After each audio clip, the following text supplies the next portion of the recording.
I am just getting more and more excited for the future of the live action of One Piece. And I'm just getting more and more impressed with the production, like the outcome of this show. It is so satisfying to watch, and it's done a phenomenal job with adapting the anime and manga of One Piece to a live action sort of format. I love One Piece. I love this world. I love the story. I love the characters, and I love the way it makes me feel. When they first announced they were making it into a live action, I gotta say, I was one of those people that was a little bit skeptical, but I'm so glad it worked out so well. When I saw the first season of the live action of One Piece, super impressed with it. I loved it. As of recording this, I've just seen the first half of season 2 of the live action, episode 1, 2, 3, and 4. And what can I say?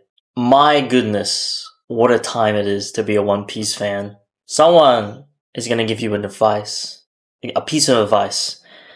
It could be me, or maybe someone's already given it to you, and they're going to tell you to read, watch, some way to experience One Piece. And I think it's very important for you to take their advice. They care about you. They just don't want you to miss out. Episode 1, oh my days. Episode 1 of season 2. What a start. Nico Robin, or as we know her as Miss All Sunday, her introduction, so magnifique, so elegant, and what a way to introduce her. And she's one of my favorite characters, so just the way to show her how beautiful but deadly she is. Come on, right? Her walk when she's first introduced, and her walk down the hallway. Oh my goodness. Yeah, so watching the anime, I was such a big fan of Nico Robin. I had a huge crush on her. Still do. And seeing her live action portrayal by Lyra Abova, I hope I said that right. Thank you, Oda Sensei. Thank you, casting directors. Seriously, live action Nico Robin was genuinely, it was so distracting when she was on screen. Her beauty had me blinded. I was dumbstruck. Every time she was on screen, I was just like, they did not miss with the live action casting. Now, with the actual meat of the first episode, we're exploring Logetown. The Straw Hats head to Logetown, in the anime. And wow, just like the first season, these sets are incredible. Logetown was just chock filled to the brim with just stuff.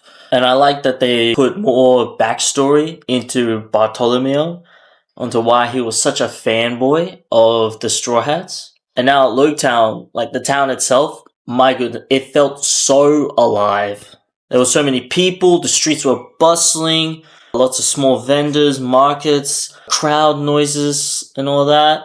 It just felt so alive. I loved with it, just strolling down through Logetown. It was beautiful to look at. And then the casting for Smoker and Tashigi, so good. And then we first see Smoker's powers. This is the first time we see someone with the devil fruit that can transform their bodies, and how they showed it, because he ate the smoke fruit. He can turn his body into smoke. And they showed it for the first time. That looks so good. And then we return with Buggy and Alvida, and Buggy and Luffy, I think they have great chemistry. And Alvida, they got the same actor, and I don't know, maybe in the first season, I actually have to look into it. Maybe she was wearing a fat suit, but she really slimmed down for the role of Alvida, the person who ate the slip fruit. So I was like, wow, that's incredible. So big ups to the actor who played Alvida, Captain Alvida. The second episode, it had a different vibe. How could I tell? Because I nearly cried over a whale, and that would have made it the second time. I love Laboon's design. He is so cute as a baby, and the way they made him really big in the anime, 50 years later, that adult Laboon, I guess you could say, the way they made him look, so good. Oh, and Brook. Oh my days. I did not think we'd get to see him this early, and I'm so glad we did. He looks fantastic, and like I said, Laboon, he looks great. And his backstory, it always puts me in the feels. That is like unwavering loyalty to his friends. And, sorry.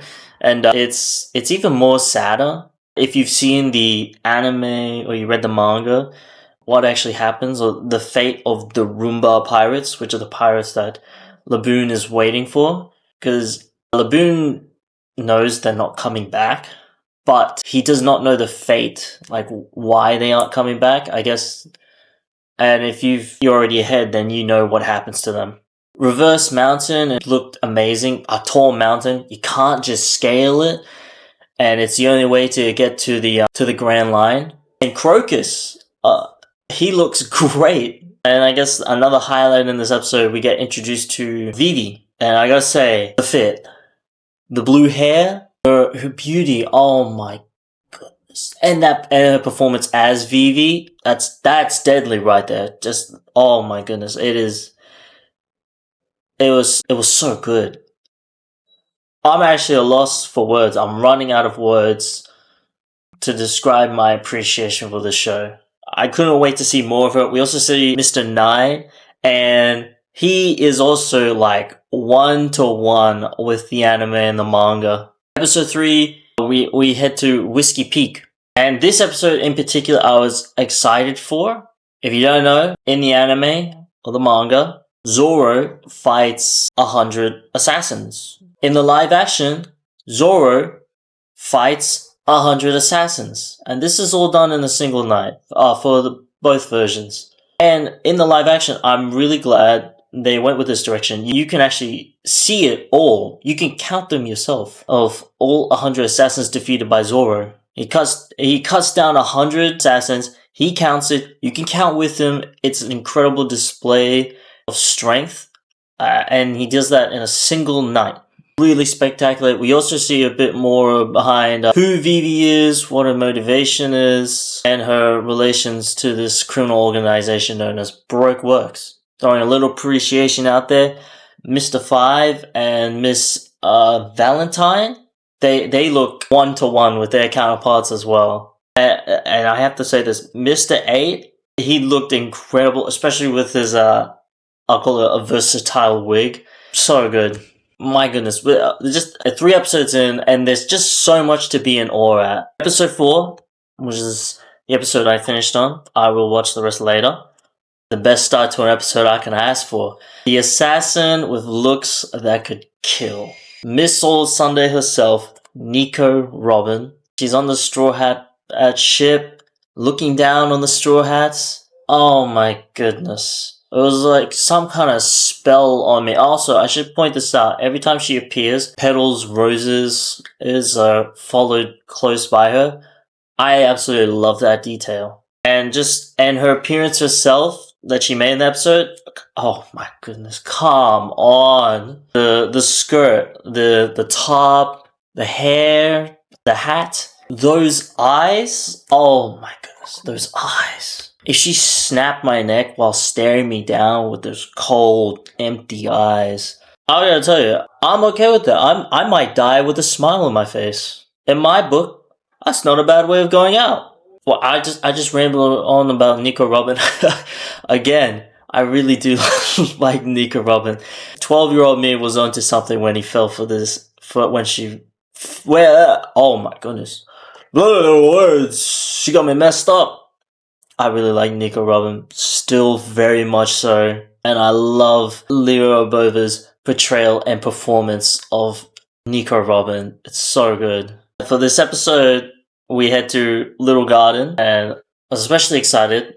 Now, I should say, I am caught up with the anime. I do not read the manga, but I'm caught up with the anime. So I know quite a bit. And Little Garden I was especially excited for because we get to see the giants, our first giants in the series. And for Little Garden itself, my goodness, they kill it with the sets. I'll throw this out now. I'm really glad that when it came to production design, they went more for practical sets rather than computer generated sets. And in this case, it definitely paid off because Brogy's cave looks fantastic.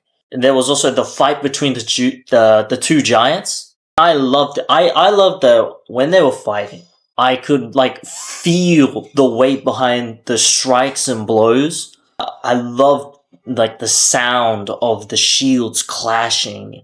It would be like a thunderous sound to kind of show these guys are 40 meters tall, duking it out to the death. They really made a really good illusion of two giants fighting, and I for one love it. And when that sword went through Brogy, I could feel that. Oh my goodness. I was also shocked because like I've already seen it in the anime when Dory struck a blow against Brogy, but like seeing it in live action, it had the same impact. I was like in shock. My jaw dropped. I was like, oh man, like I just saw it happening, but wow, that is brutal and unfair if you know the context behind how Dory won that fight. And I know it's gonna get repetitive, but Mr. Five and Miss Golden Week, they look so good.